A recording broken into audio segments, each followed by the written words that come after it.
Hello and welcome to Canada CPA Online Academy. In today's session, we are going to discuss a brief overview about Canadian auditing standards. I'm planning to do a series on the Canadian auditing standards. This would be helpful to you, especially if you are taken assurance as your day to role. Many times the CAS are ignored. The emphasis is always placed on IFRS and ASPE copying the relevant sections from the handbook, but the same weightage or same importance is not given to Canadian auditing standards. And many times that is one of the reasons why students fail in their day two role as such. The required depth is not achieved because being a what you can say a subject descriptive subject, it is oftentimes not possible to attain the level of accuracy that is required to achieve depth in your day to role. So if you follow this process and uh, try copying the standards or relevant information from the CAS, then it would be you will see the improvement in your AOs for assurance. So where you can find is in your handbook in your Canadian auditing standards, you'll find all the list of the standards.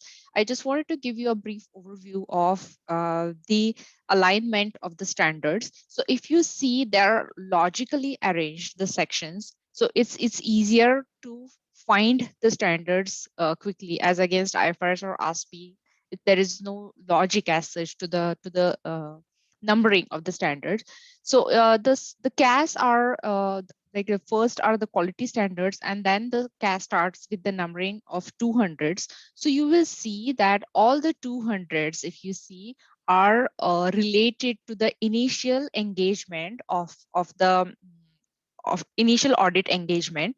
So agreeing to the terms, quality control, audit documentation, the initial documentation, communication with those charged with governance. So everything that, like if you visualize your auditing process, then everything that you do in the initial phases of an audit, with like establishing the contact with the client, and initial documentation, communication with the board or the directors, or for whoever your point of contact is, all those will be covered in the 200s. After that, all the 300s is where you start identifying what is required. So the planning stage of your audit, identifying the materiality, identifying the risk, all that is covered in the 300s. These are very important because there is always an AO on materiality risk. You have to draft the audit planning memo. So if you follow these standards, try to copy some information from there, then your answer for the AO becomes more, um, uh, it gives more depth, and you're able to cross the C or CD level for those AOs. Then the next is the next step. As the audit progresses, after the planning, you start collecting the evidence. So it is everything about audit evidence, special consideration, the confirmation, external balance confirmations that you will get from the customers or vendors. Then if it's a first time audit, then what do you do with the opening balances? What are the analytical procedures? What are sampling? There is always an AO on audit procedures. So do read CAS 520, try the they have given some examples in the annexures for the audit procedures. Try to identify what is required, how a procedure is written, and follow that process to again score a good mark and achieve depth in your role. So sampling, related party subsequent, all these are the main part of the audit, where you are collecting the evidence and conducting your audit. So all 500s are related to your actual process of audit. And then it starts, if there is an internal auditor, sometimes there is an AO of like expert opinion.